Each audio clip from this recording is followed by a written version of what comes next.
You are rocking in the mix with the best in the business. Who else but the one and only DJ Influence? The UK artist DJ Influence. Take it away.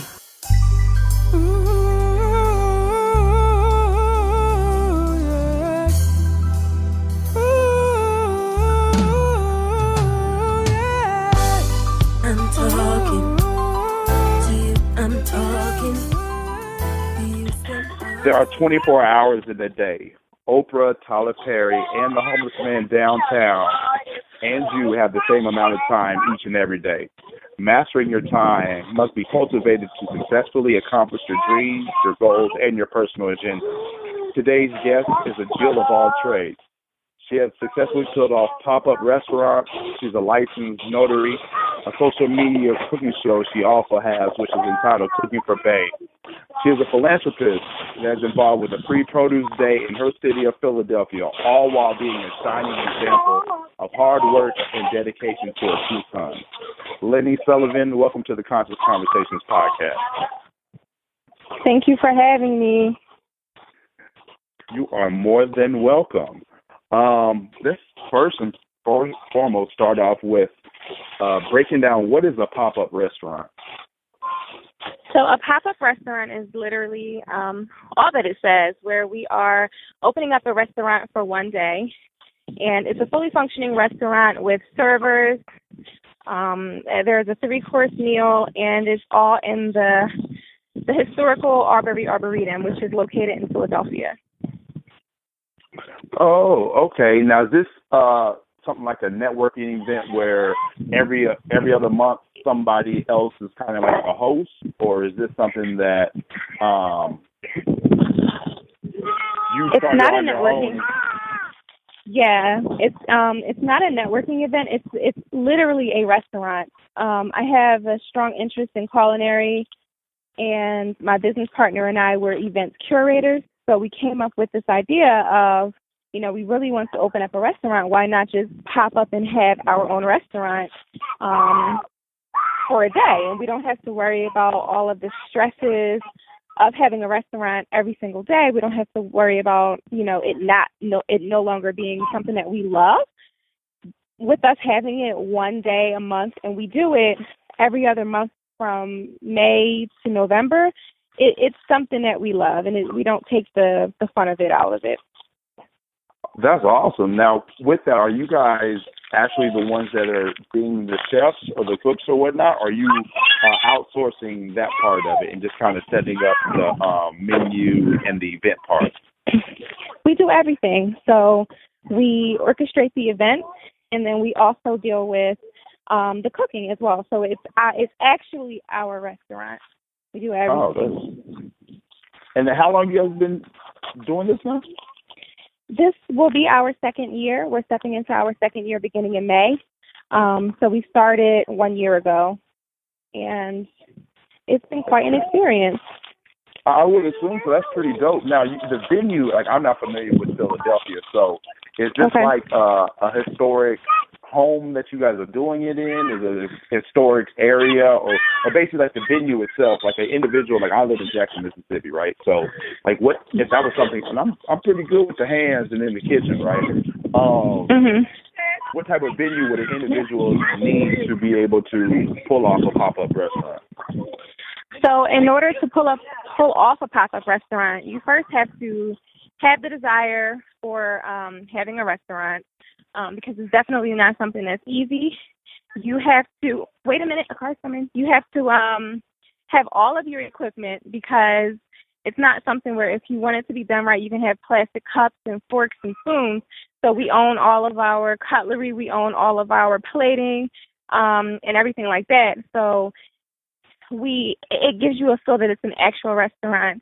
And lastly, one who would be interested in having a pop-up restaurant needs to understand that it's not cheap. You're factoring in the cost of the food, and it all depends on the menu and how you have it set up. But for us, we're really health conscious. Myself, I am a vegetarian / almost vegan. So I'm really into not purchasing anything that, isn't good for my guests. So everything is kosher or halal. There are no preservatives. There are no preservatives in any of the food that we purchase, so it's very expensive. So, you have to take that into consideration also. Okay, and so you guys are probably pretty much RSVPing. You know how many people that have already prepaid to come. Typically, how many are you guys seating? So we seat 36 people, and this year we are going to do 2 rounds of. So we're going to do two turnovers is what it's called in the restaurant world. So we'll do 2 turnovers, and we'll have indoor and outdoor seating this time. So we'll have probably about 60 people each round. Wow.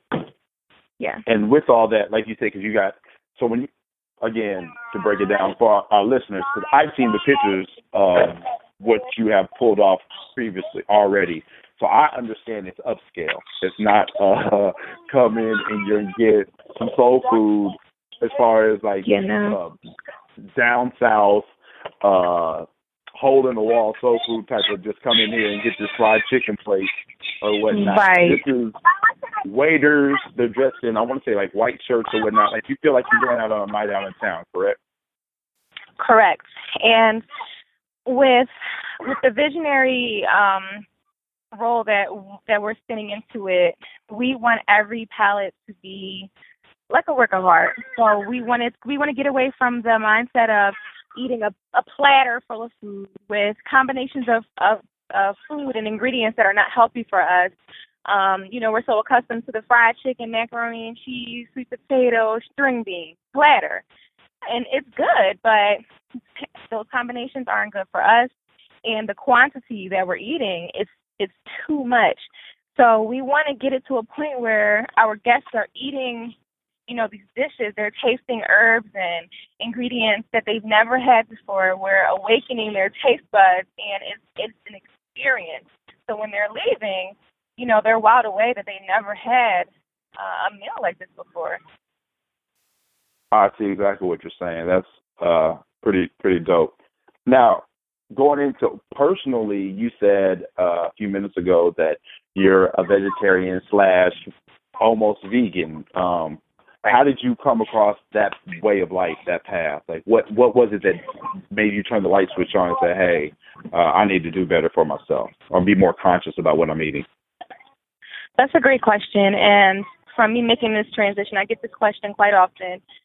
5 years ago, prior to me becoming a mother, I didn't care about what I was eating.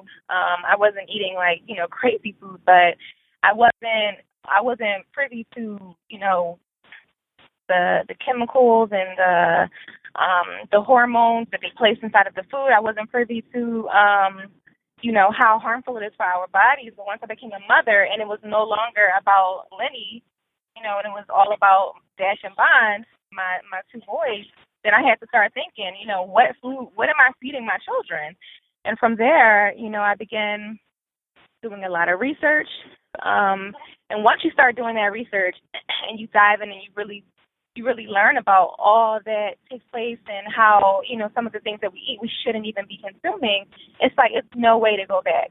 I think the pivotal moment and the tipping moment for me was, and sidebar, not even just with food, but it was a complete lifestyle change. So no longer partaking in using medicine, switching to herbal remedies, just everything. But my son, he had a school trip to the zoo, and I told him, Dash, we're not going to the zoo because, these animals are in slavery. I don't feel comfortable with you watching someone who was in slavery like how we once were.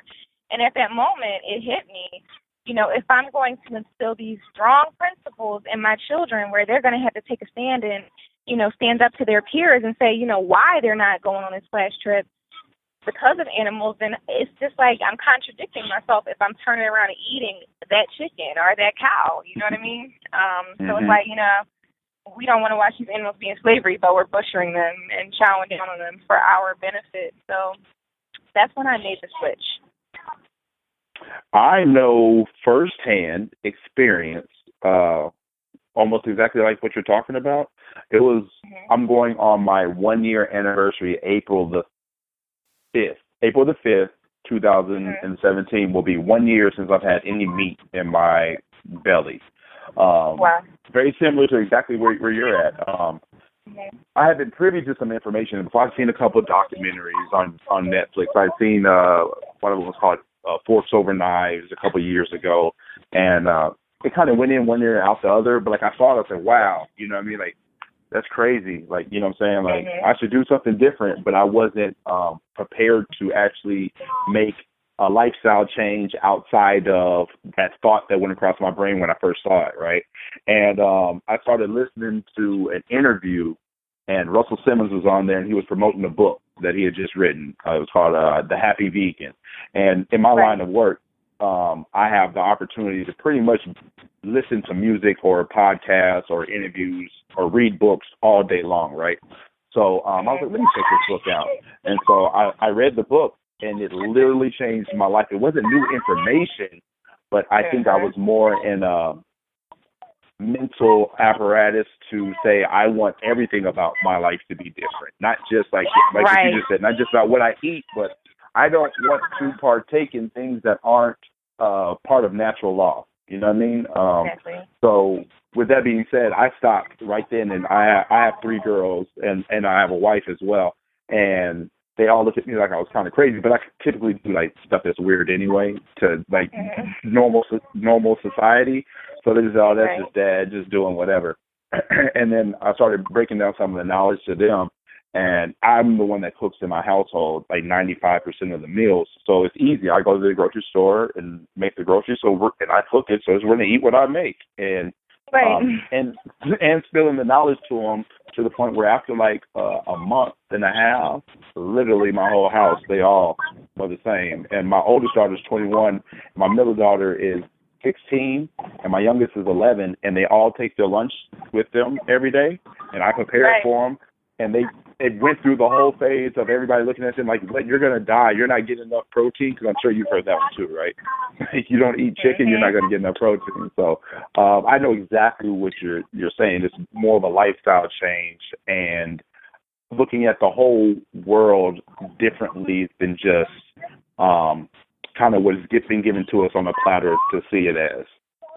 Exactly. You couldn't have said it better. So, to go along with some of the many other things that you have going on, drop some knowledge on me about the notary industry. So, I'll start by saying I'm a full-fledged entrepreneur. I made the switch in 2015 when I quit my job. Prior to that, I was in the financial industry for 7 years. And with that, it was a lot of, doing mortgage closings, cross-selling, through insurances and all of the different things that, you experience when you walk into a branch and someone's trying to get your business.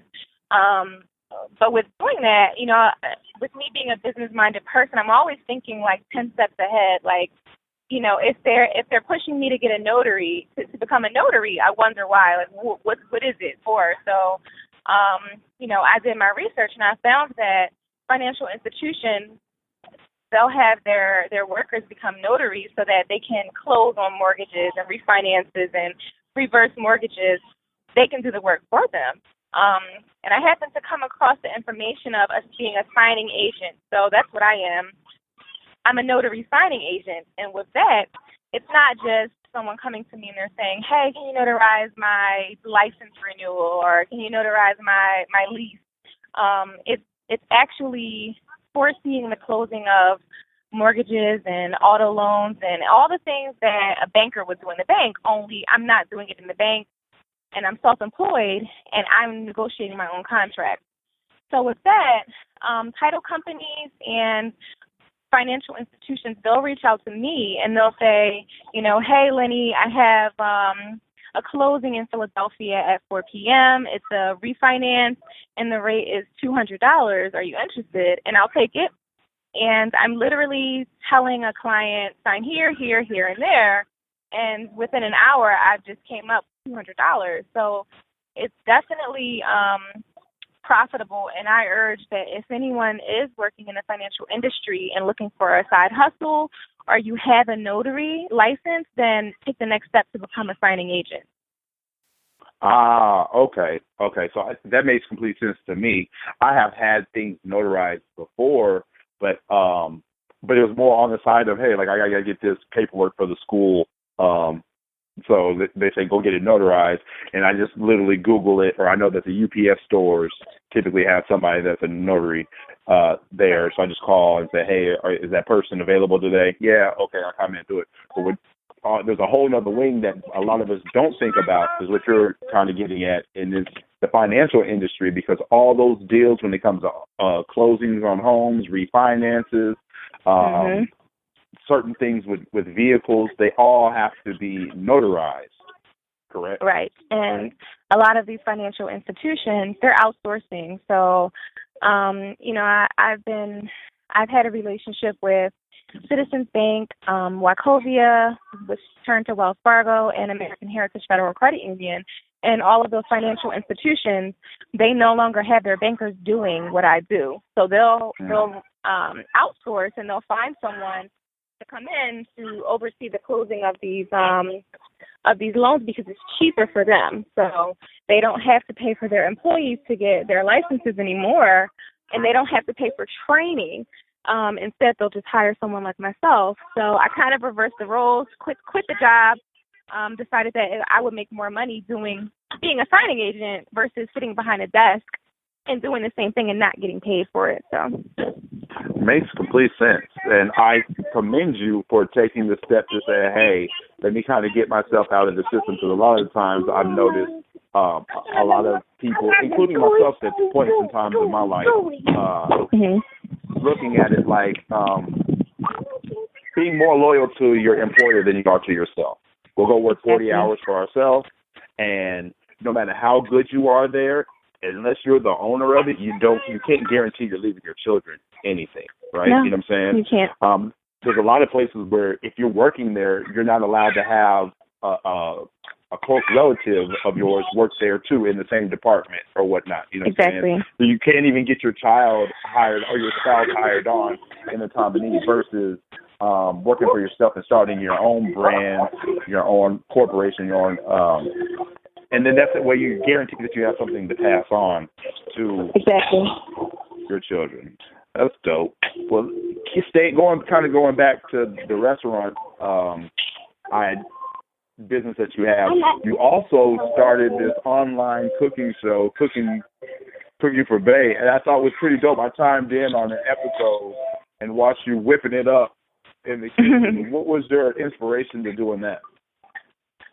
Well, and I don't have a bay, so the irony of it all, but a lot of women don't know how to cook.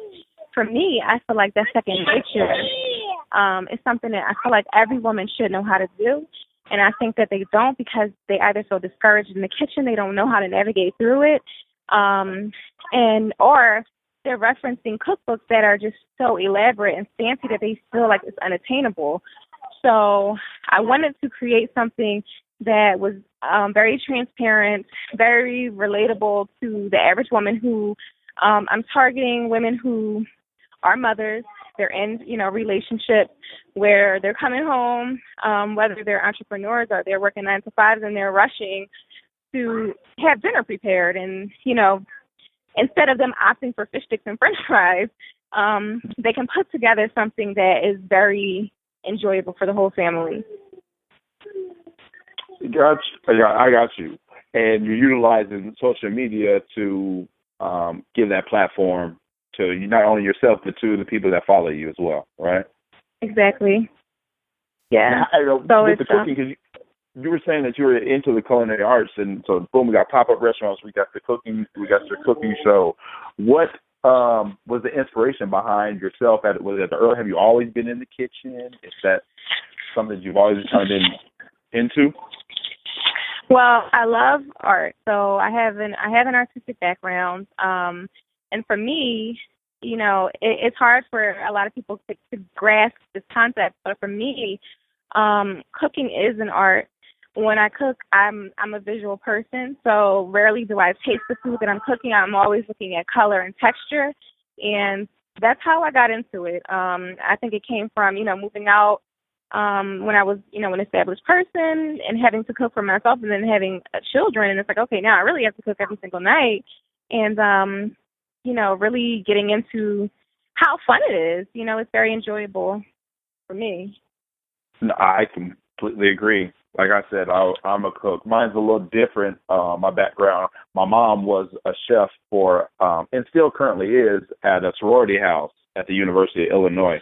And I'm a mama's boy, so I stayed in the kitchen with her most of the time. And now my meals are nowhere near as dope as the things that you do. I think that just has something to do with my personality. I'm like a quick type of guy. I've never been an artistic person, but I get it and I respect the art. But the arts take time and finesse and paying attention to details, which is not my part of my makeup and characteristics of a human being. But that's dope. I see exactly what you're saying. With your shows, how often are you doing your shows? The Cooking for Bay live on Instagram, it's every Sunday.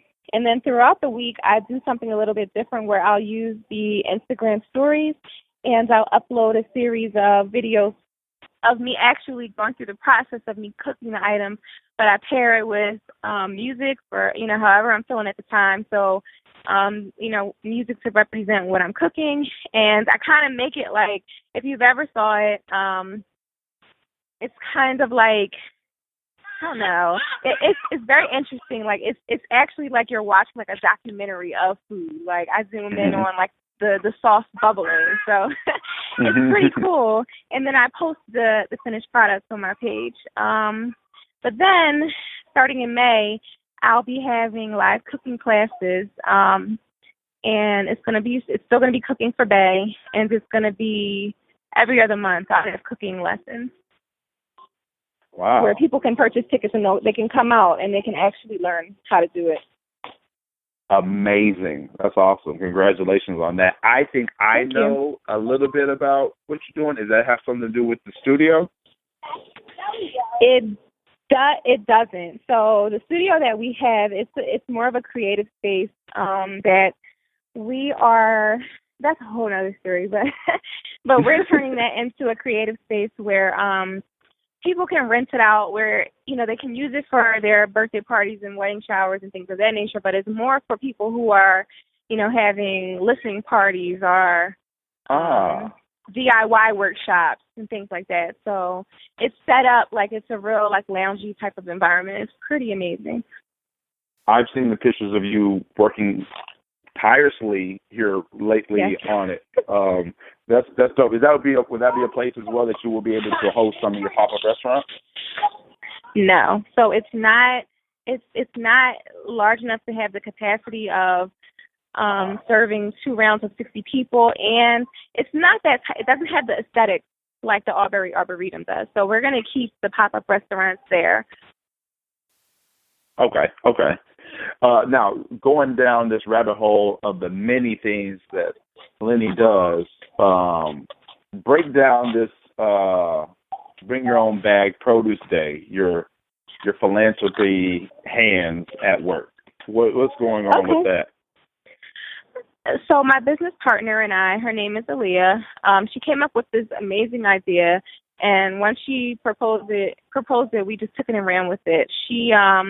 So we purchased a lot of produce, and we purchased it in bulk. And she came up with this idea of distributing the produce amongst our close family and friends. So instead of us buying the produce and then, in a couple of days it goes to waste, and we have 10 heads of lettuce in the bag that we will never use, it just made more sense to disperse it. So with us doing that within our family, we thought that it would be a good idea to do it within our community. So this also, we're walking into our second year for this.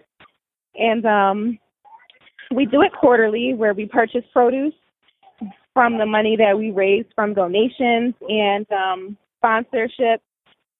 And we set up shop outside, and we give away produce. So as long as an individual brings their own bag, they can stock up on any produce that they want that we have available. And this year is the start of something amazing because our vision is coming to pass. We now have 3 locations, where last year we had 1. So we will be in Germantown at Green and Armet. We'll be in Mount Airy at 7500 Germantown Avenue, and then we'll also be in North Philadelphia.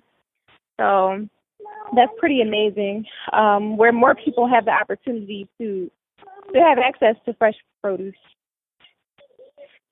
That is very amazing because you said you and your business partner, so that's 2 people.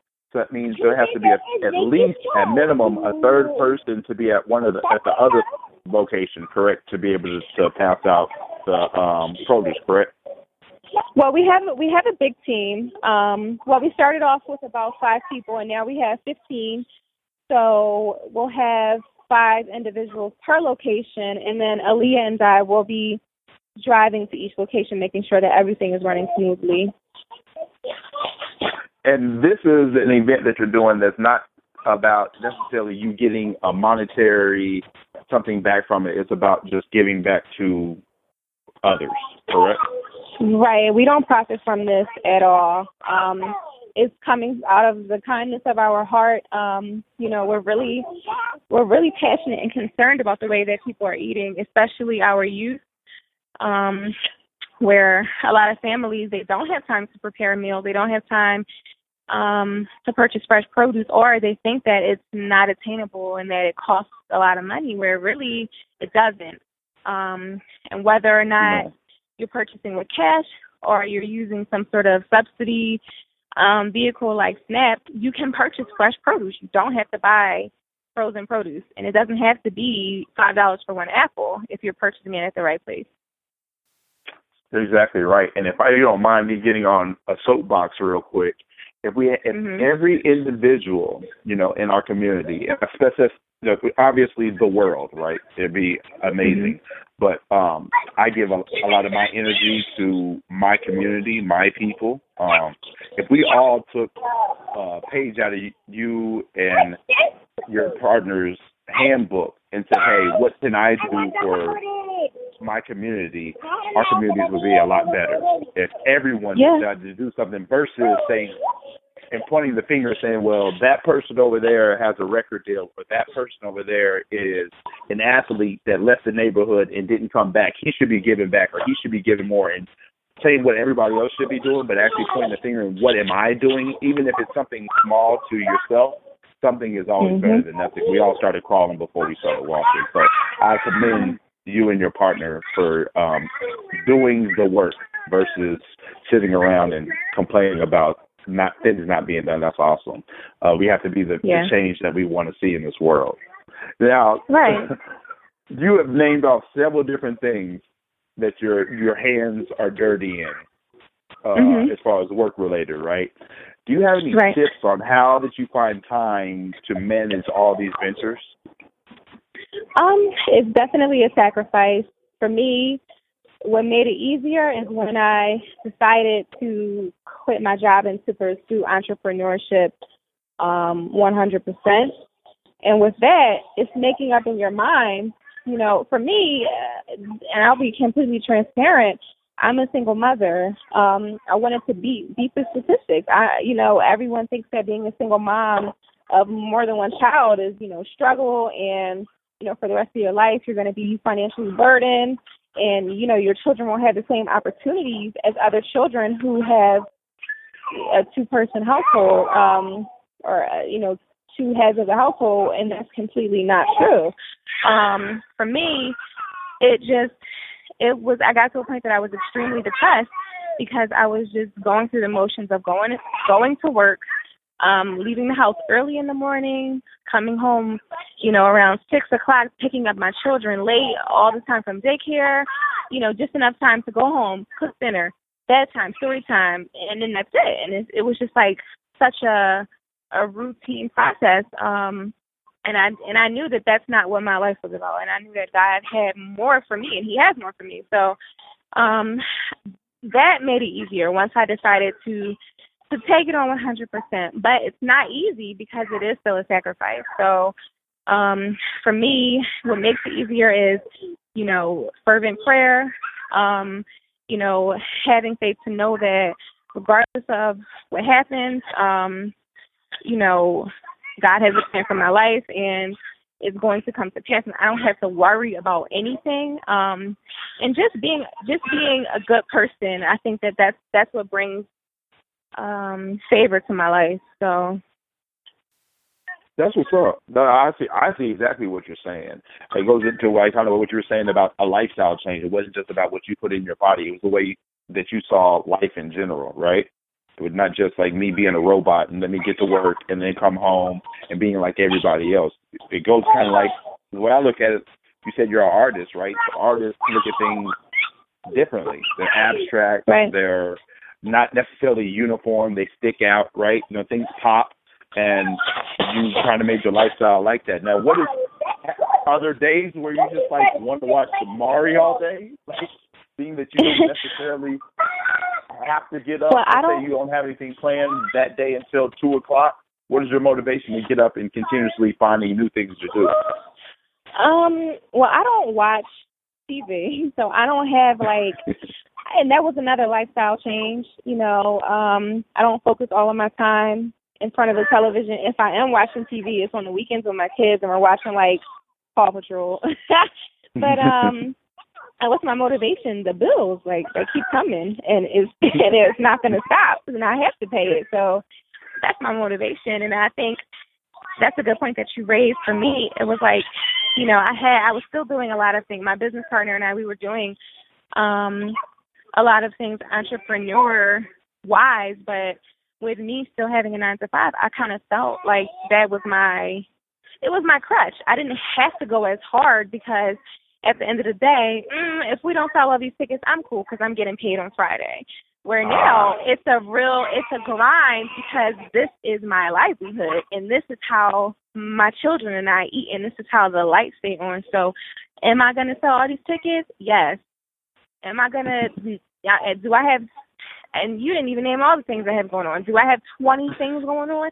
Yes, because my kid goes to kindergarten in September and tuition is going to be a grip. And I need to make sure they were cool. So that's my motivation. I think that is a good motivating drive that makes complete sense. Right. While being an example, right? So as a male, I'll use basketball as an example, right? So, Kobe Bryant was really, everybody looks at Kobe Bryant when he played. He was amazing. He was one of the best players in the NBA. I'll use even LeBron James as the same. To me, the difference between those, it's work ethic. You have to want to get up. You have to do things. But it's also starting at an early age and seeing that example, right? So Kobe Bryant's dad, he was an NBA basketball player. So he saw what it was like with his eyes, sitting from being in the crib until starting to walk, until when he started playing, of what it was like to play that game.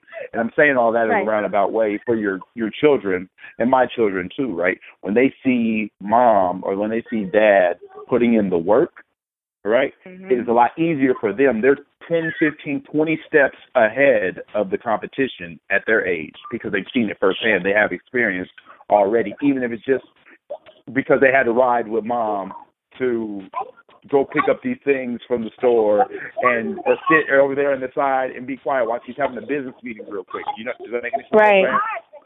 Yeah. So it's also leaving a blueprint for your children that when they hit 20, they're able to pick up right where you left off and be 10 steps ahead, plus have the knowledge of being able to ask you questions because more than likely you've been through a lot of the same scenarios in the past. Yeah, definitely. And I think a lot of my drive, it's like that you mentioned that my father is an entrepreneur. He's in the contracting business, and with that, he's also into real estate.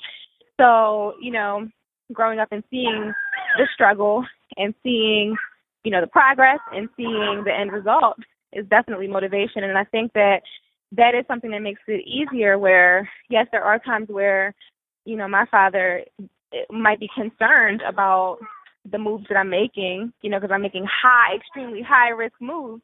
But he also, at the end of the day, he also understands it. You know what I mean? Mm-hmm. So that definitely helps. That's dope. But once again, I must commend you on that as well. There's something that you do on your social media that I've noticed, which is really intriguing and drops a lot of knowledge whenever you do them. I want to say at one particular time, I think you were doing it every day. It was your hashtag 10 new things a day, where you would highlight like things that you learned or that you came across that day. Drop a little information for me on that, like where that comes from, like where that idea come from or whatnot. So 10 new things a day is definitely something that I'm going to start picking up on again, but I just had to stop because it was getting to a point that I just felt like I was doing it out of vein, and I got away from the original purpose of it. But I started it because a friend of mine, we were talking about how much you actually learn if you just sit back and observe it. So I started documenting it, whether it was something completely, far-fetched and no one knows, or it's just something simple that everyone else knows and I just didn't know. And from there, it got to a point where, a lot of people were like, hey, that's cool. And then I encouraged them to join in. So if you check the hashtag, you won't see any more of my pictures because I've been cleaning up my page and I deleted a lot of content from my social media page. But you'll see this wave of, different women and men who they're posting the 10 things that they learn. And it's very therapeutic, because we find ourselves going through the day where, we do all the things that we have to do, and before we go to sleep, we're just scrolling down our timeline, and we're not recapping on what we learned and what we experienced. How are you learning? How are you growing if you don't do that? So that is right on point. Yeah, I mean, we all keep our phone. It's an extension of us now, right? It's another part of our bodies. We know where it's at for the most part, almost at all times. If you leave it somewhere, you're turning around more than likely to go get it. And so sometimes we can get caught up in the robot thing, just doing the same thing every day. So you're looking at everybody else's life and you're not documenting what you're learning. Because sometimes even, and that's something I learned a lot from looking at the hashtags that you created, just small little things. And when you look at yourself and what you've learned over that day, those things are all over. But you have to write it down and document it at least to yourself, otherwise you'll forget that you even noticed it. So I think that's pretty dope. Definitely. I need to start doing myself. Yeah. And so my business partner and I, we're creating a journal called 10 New Things a Day, and it'll be available for sale, where, some people might not like posting all of their information because some of the stuff I had to, it's some things that you learn you can't even post because it's just, it's personal business. But with the journal, you have the opportunity to write it down. And then what's cool about it is you can go back at the end of the year and you can read all of the stuff that you learn. And you'd be surprised. It's just so much. That makes a lot of sense. It makes tons of sense to me. Now, is there any other projects that you're timelessly working on currently that I might have missed? Which I know there's tons of them, but that you don't mind sharing. Let me say that. Okay. Well, I'm also a published author, and I have a book out. It's called The Power in Me, and it's a book it's a Christian book, and it's to encourage children not to be afraid of all the things that are going on in the world. So I'll be coming out with a second book soon for children, and my main reason for that is that I read a lot to my kids. We read, 3 books a night, and a lot of people don't do that, or it's not a lot of books for our people available, like in Barnes and Noble or Target or things like that. So that's that, and then I'm coming out with a cooking utensil line for cooking for Bay, so that'll be available in a couple weeks also. That's amazing. Yeah. So with you having so much time that you're not giving to the TV, right? Because the majority of society, she's out on TV 2 to 3 to 4 hours daily. And with you making the conscious decision to say, hey, you know, I don't necessarily need that in my life. I can bring more to my life by doing other things. Has that given you the room to notice things in the marketplace that could be used and different ideas of things that you want to do? Would that be correct in saying anything like that? It is. Just the overall discipline. It allows you to focus more, and it allows you to not. It allows your ideas to be fresh and not swayed by what you see on your timeline or what you see on TV or what you see someone else doing, wearing, cooking. I don't even watch cooking shows anymore because I want my ideas to be original and fresh. It's so easy to be influenced, not even knowing it, just off of what you're seeing, what you're watching. So just having tunnel vision, that helps me tremendously. And also to not get discouraged, because a lot of us, we watch these reality TV shows and you're basing your life on something that is a facade. You know, it's not the way that they're portraying it to be, and you can't compare your life to this. You'll get to a point that you're becoming discouraged and doubtful because you're not on the plateau of where you think that you should be or that you want to be, or, you know, somewhere that Beyonce is. Like, you can't do that. So, yeah, that's why I pretty much purged myself of all of that. So. That makes a lot of sense. I was listening. It wasn't an interview with Mike Epps. It was an interview with someone else. It was a comedian, and I just remember them saying, like, hey, I don't watch other comedians. I think he might have said something about one of your hometown heroes, actually, Kevin Hart. He said Kevin Hart wasn't funny. And he caught a lot of, like he was talking in the interview saying that he caught a lot of flack behind that. And what he was saying was that he had never listened to Kevin Hart. He had just seen Kevin Hart in a couple of his earlier movies. And he was like, as a stand-up comedian, if I listen to a joke that you make, it will make me, when I'm in my lab creating, base my art off of what you've already said.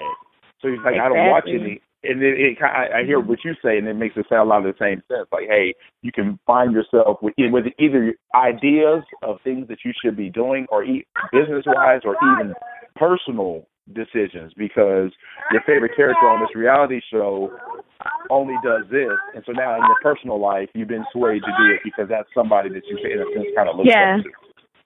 Exactly. Okay, that makes a lot of sense. So, well, I know that your time is valuable, and I want to take out the time to thank you for taking out the time to have this conversation with me. How can the listeners find you and your work? They can find my work on my personal page is Lynnie Sullivan, Lynnie Sullivan, Sullivan. The events page that I have with my business partner, it's Ali, ALI, Sullivan, Sullivan, events, EVENTS. And then for the produce giveaway, it's BYOB free produce. But if you go to any of those pages, you'll find all the other tags for all the other pages that I have. So. Cool. Cool. That's dope. Well, to close out, I want everyone to remember what Steve Biko said. He said, Black consciousness is the attitude of the mind and a way of life, the most positive cause to emanate from the Black world for a long time. Until the next time, peace and love from the Conscious Conversations podcast. Don't go chasing waterfalls, no, no, no.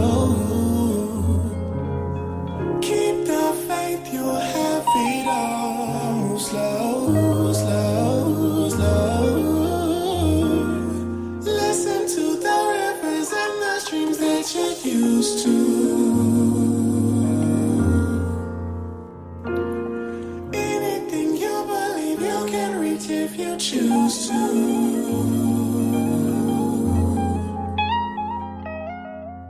I'ma be happy, I'ma be good. You better believe it, I'ma be happy, I'ma be good. Get that understood. I'ma be happy, I'ma be good. You better believe it, I'ma be happy, I'ma be good. Get that understood. I'ma be happy, I'ma be good. You better believe it, I'ma be happy, I'ma be good. Get that understood. I'ma be happy, I'ma be happy. I'ma be good. I'ma be happy. Get that understood.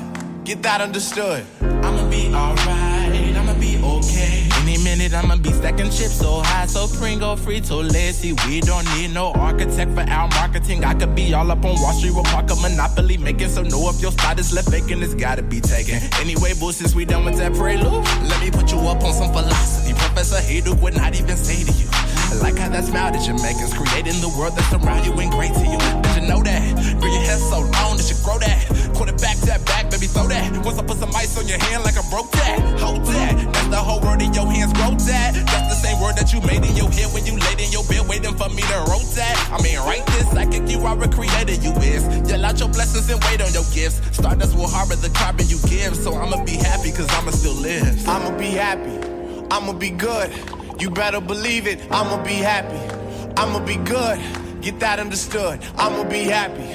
I'ma be good. You better believe it. I'ma be happy. I'ma be good. Get that understood. I'ma be happy. I'ma be good. You better believe it. I'ma be happy. I'ma be good. Get that understood. I'ma be happy. I'ma be happy. I'ma be good. I'ma be happy. Get that understood. Get that understood. My heart's been torn into pieces, my pride's been crushed and ego's been diminished. My life's been tossed to the floor, to the ceiling, up and down like I live on a coaster, but still I say love keeps lifting me higher and higher. So with every hit I take, I get stronger. I can go a little bit longer, make room for the infinite incident. Bounce it back, a hash attack it. Better know who you dealing with. Feeling as if I was meant for this, finish this, sure I will. Quit killing this, sure I won't. I got 4 sisters, 1 brother, 1 dad, 1 mother, whole family to feed. It's a must I blow. Must I go hard on stage and walk like God, cause good Lord knows that I ain't get to walk on graduation day. So every stage I grace, I walk like I ain't never walked before. And I speak like I done talked to God before. And I think like I done been let down before. But I smile like he done turned it around before. Like I ain't never had to frown before, and you know that. I'ma be happy. I'ma be good. You better believe it. I'ma be happy. I'ma be good. Get that understood. I'ma be happy. I'ma be good. You better believe it. I'ma be happy. I'ma be good. Get that understood. I'ma be happy. I'ma be good. You better believe it. I'ma be happy. I'ma be good. Get that understood. I'ma be happy. I'ma be happy. I'ma be good. I'ma be happy. Get that understood. Get that understood. Speak into the atmosphere. Speak into the atmosphere. Speak into the atmosphere. Speak into the atmosphere. Speak into the atmosphere. Speak into the atmosphere. Speak into the atmosphere. Speak into the atmosphere. I'ma be happy. I'ma be good. You better believe it. I'ma be happy. I'ma be good. Yeah, get that understood. I'ma be happy. I'ma be good. You better believe it. I'ma be happy. I'ma be good. Get that understood. I'ma be happy. I'ma be happy. I'ma be good. I'ma be good. I'ma be happy. I'ma be understood. Get that understood. I'ma be happy. I'ma be happy. I'ma be good.